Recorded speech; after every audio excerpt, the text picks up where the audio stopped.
A record-breaking bust for federal officials has just been completed at the Port of Houston. The Department of Justice says Homeland Security Agency. Have you ever imagined that a small, peaceful harbor town on Lake Michigan, where tourists lick ice cream cones, kids pedal bikes along the shore, and the lake gently laps the breakwater each morning, could actually be the massive gateway funneling tons of fentanyl and heroin from the Sinaloa Cartel straight into the heart of America? Behind that idyllic facade stood a respected port director, a man his colleagues trusted completely, who turned out to be the most cunning mastermind of all, weaponizing bureaucratic red tape while turning this charming little town into a major money laundering and drug distribution hub. Thousands of lives lost, hundreds of thousands of families shattered, all of it tracing back to quiet decisions made inside a government office. Today I'm laying out the full story of Operation Northern Breakwater, the pre-dawn raid at 3 o'clock in the morning that finally ripped the lid off this horrifying truth. Complete shocking truth. Stick around until the end to hear the whole shocking tale, and if this hits you as hard as it hit me, drop a like, share this video so more people know, leave a comment with USA or your thoughts below, and subscribe.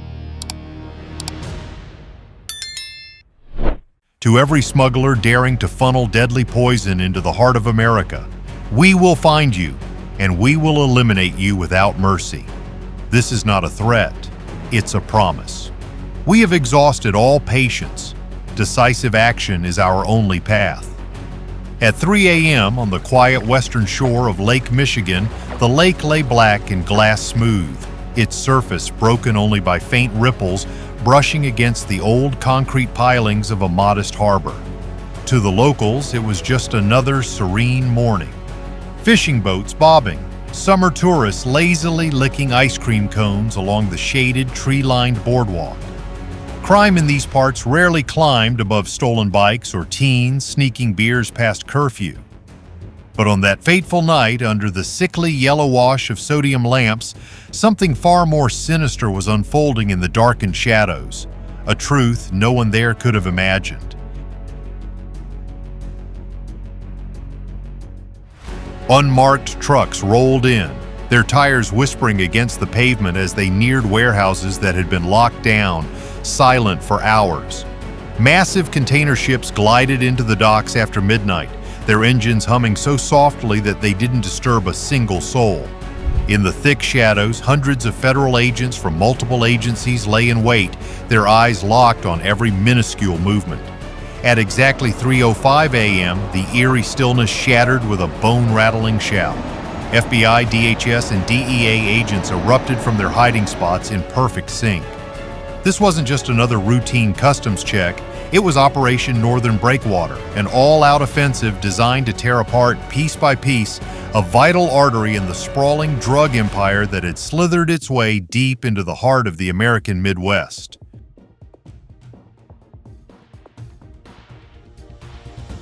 The primary target of the operation wasn't some faceless cartel boss hiding in a luxurious lair, but rather the unassuming head of the port herself, Dana Whitford. For 4 years straight, she walked into the office every day like any other civil servant. Coffee in hand, employee badge clipped to her shirt, the familiar beep of the access door echoing her arrival each morning. To her colleagues, she was reliable, efficient, and always unflappable, no matter the crisis at hand. Yet federal investigators now allege that behind the spreadsheets, the routine port traffic reports, and the air of quiet professionalism, she was the mastermind.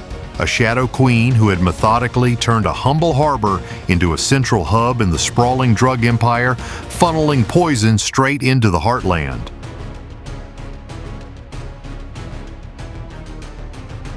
When the agents finally forced open the containers that had been fast-tracked through customs under Whitford's carefully orchestrated procedures, they weren't greeted by the usual legitimate commercial cargo. Instead, they uncovered something far more chilling: a chemical weapons stockpile. Inside were 3.8 tons of fentanyl, methamphetamine, and heroin, each meticulously packaged with markings that left no doubt this was the Sinaloa Cartel's work. Along with nearly 100,000 counterfeit fentanyl pills, they seized 65 kilograms of pure fentanyl powder, enough to devastate entire communities. And hidden within the stash of drugs? High-end industrial GPS jammers sophisticated enough to erase entire vessels from every modern tracking system, rendering them invisible to authorities. This raid serves as undeniable living proof that drug cartels have evolved. No longer are their operations confined to the remote desert borderlands. They have burrowed deep into the very heart of our country, infiltrating inland ports and even seemingly harmless government offices. If you stand with the brave men and women of DHS, FBI, and DEA who work tirelessly around the clock to halt this flood of poison, show your support. Share this story and drop a USA in the comments below. They need to know that the American people are right there with them in this fight.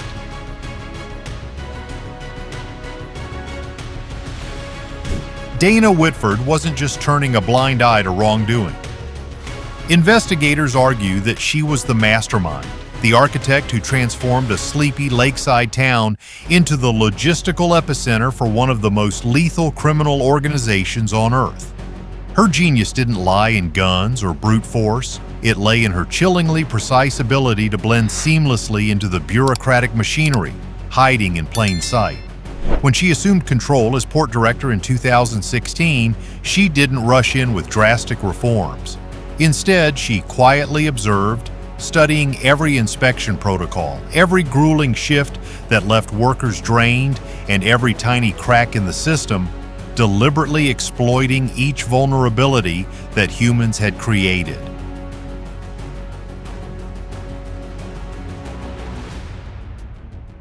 After months of careful observation, Dana Whitford began rolling out what appeared to be reasonable modernization initiatives. She reorganized inspection schedules, adjusted shift allocations, each change neatly wrapped in polished professional reports. On the surface, they seemed like genuine attempts to streamline port operations. But beneath the veneer of efficiency, these measures created vast, dangerous blind spots in oversight. Vessels could slip in and out with far less scrutiny than ever before. Most critically, she established a dedicated fast-track customs lane reserved solely for high-priority shipments, allowing dangerous cargo to move unchecked, hidden in plain sight.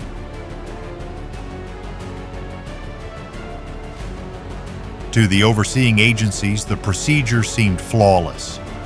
A masterstroke of modernization and efficiency that ticked all the right boxes. On paper, it sounded like a breakthrough. In reality, the pre-selected vessels passed through clearance in under 7 minutes, far faster than the hours-long process dictated by standard protocol. That lightning-fast lane, designed for convenience, quickly became the perfect, glaring vulnerability, one the Sinaloa Cartel exploited with ruthless precision. As the southern border was fortified with layers of checkpoints and patrols, the traffickers simply adapted, shifting their focus northward. The Great Lakes, once thought to be a peaceful, unmonitored expanse, became an unguarded superhighway leading straight into the heart of America. Transporting drugs was only half the battle. The real challenge was laundering the staggering sums of cash flowing from those illicit sales. Dana Whitford grasped this challenge better than anyone. She crafted a sophisticated financial web, one so cleverly designed that it flew completely under the radar. Her network began with 2 tribal casinos located just a few hours' drive from the port. To the outside world, they were just legitimate businesses. No red flags, no suspicious activity. Investigators would later dub her method snow washing, a technique so effective that it blended seamlessly into the frozen, snow-covered landscape of the northern region, making it nearly impossible to detect. Night after night, the couriers arrived at the casinos under the cover of darkness. Using fake IDs, they'd purchase high-value chips, play a few quick hands, and then cash out clean, laundered money. On paper, the illicit drug profits had been magically transformed into legitimate gambling winnings. The casino managers were handsomely compensated to ignore any red flags, turning a blind eye to the irregularities.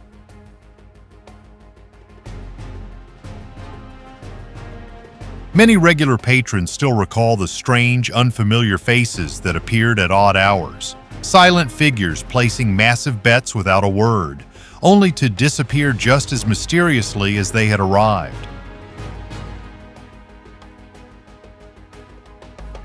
In Whitford's office, the agents stumbled upon a spreadsheet that left them speechless. There, in black and white, was the staggering figure of $4,700,000 recorded every single week from the casino operations, unbroken for an entire 4 years. This massive sum flowed seamlessly into a web of shell companies, each with innocuous names like Great Lakes Marine Advisors or Harbor Efficiency Group, names so bland they were practically invisible. Every invoice she issued was linked to a specific train that had arrived at the port, meticulously crafted to appear legitimate. To any average auditor, it looked like nothing more than routine consulting fees.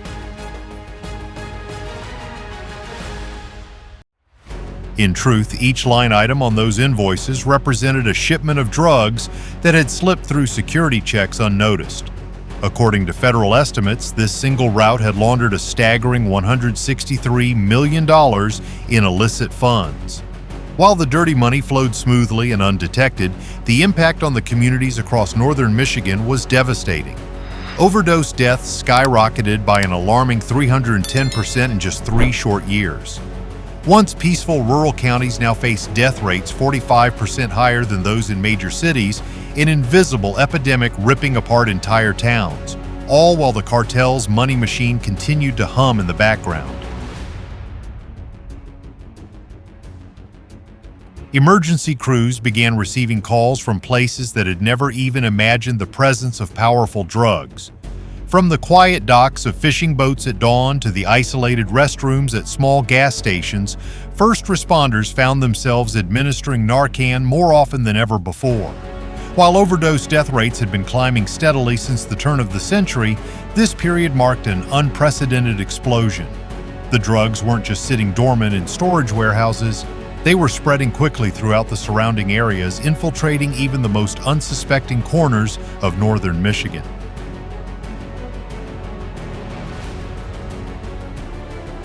A highly efficient local distribution network had sprung up, sourcing product directly from the northern supply line.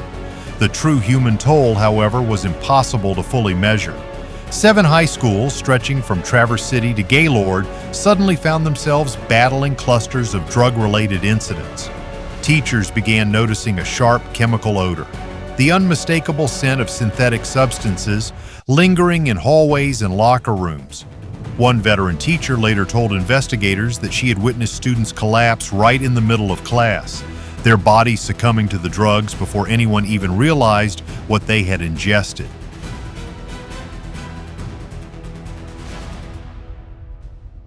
Parents across the region found themselves trapped in the same heartbreaking cycle over and over again. It started slowly, grades slipping, unfamiliar friends appearing, but then came the dreaded middle-of-the-night phone calls from hospitals or police departments shattering their peace forever. Whitford's network had intentionally targeted society's most vulnerable. Northern Michigan, once a place of serenity, had become a magnet for people relocating from rehab centers and correctional facilities, all searching for a chance to start over, to rebuild their lives. Instead, they found themselves caught in a deadly trap. To the criminal network, these individuals were the perfect workforce. Newly released from prison, they were swiftly recruited as couriers or decoys, paid in cash or, more insidiously, in drugs themselves, locking them into an unbreakable cycle of dependence. These people became nothing more than expendable pawns in a ruthless system that required a constant flow of disposable labor. Local businesses began noticing unfamiliar cars parked in their lots late into the night. Neighbors started hearing the low rumble of trucks as they moved silently through quiet streets at odd hours, carrying the poison that had now permeated their peaceful communities. No one realized they were witnessing the logistics operation of an international drug cartel unfolding right before their eyes. Local police in the rural areas were severely overwhelmed, struggling with agonizingly slow response times and an invisible enemy that seemed to slip through their grasp. They were fighting in the dark, completely unaware that the mastermind behind it all sat quietly in a government office, wielding absolute authority over every ship that docked at the port, pulling the strings of a criminal empire from behind a desk. The end came swiftly and without hesitation. Federal agencies had been tracking Dana Whitford quietly for months, piecing together a damning trail.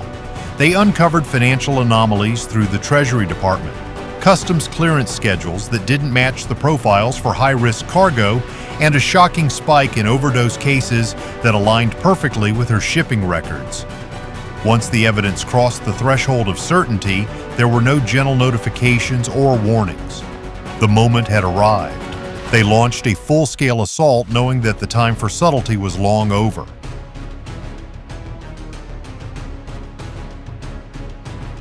At 2:30 in the morning, the green light flashed from the Regional Command Center.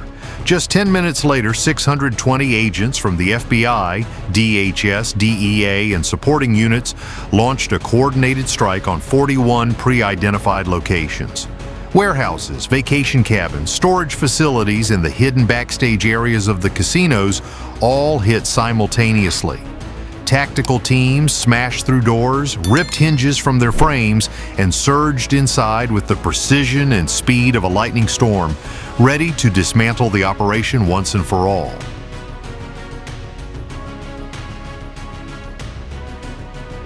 At least at 2 locations, the cartel's operatives fought back with everything they had.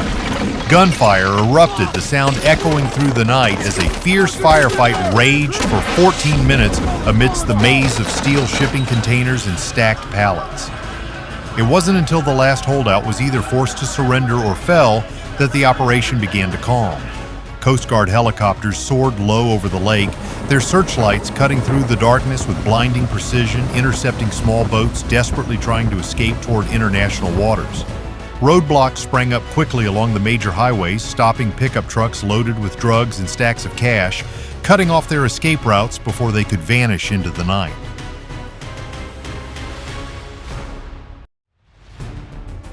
By the time the sun rose, dozens of suspects were already in handcuffs. But the most chilling discovery came when agents breached Dana Whitford's office at the port complex.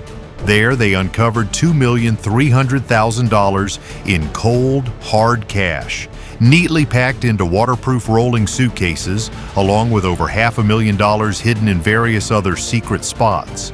It was clear Whitford had kept a meticulously prepared escape kit on standby, ready for a quick getaway at a moment's notice.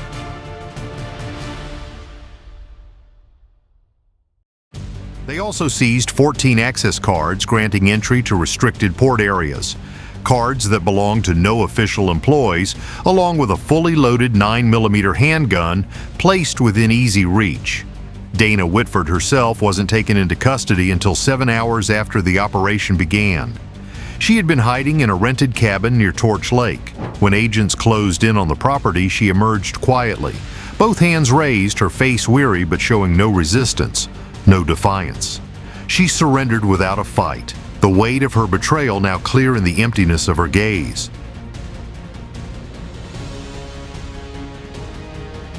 The harbor is still there and operations will slowly return to normal. Fishing boats will continue to dock and tourists will fill the streets again come summer. But Operation Northern Breakwater has etched a hard-learned, bloody lesson into the fabric of this community.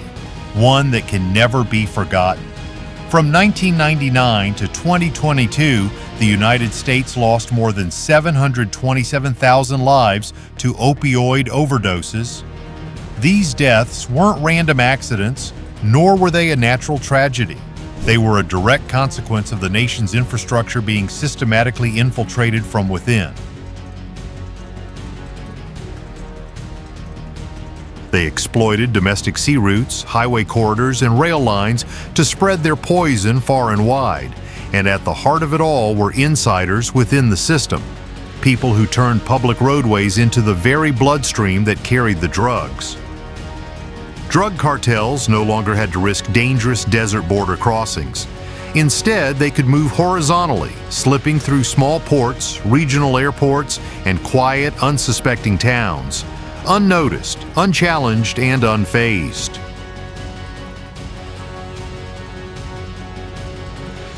Corruption never announces itself with fanfare or seeks the spotlight.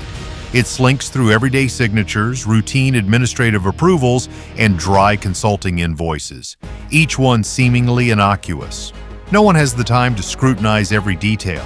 A single port director, armed with perfectly legitimate paperwork and just enough authority, can quietly unravel an entire region, piece by piece. As agents sifted through mountains of damning evidence, one question haunted them relentlessly.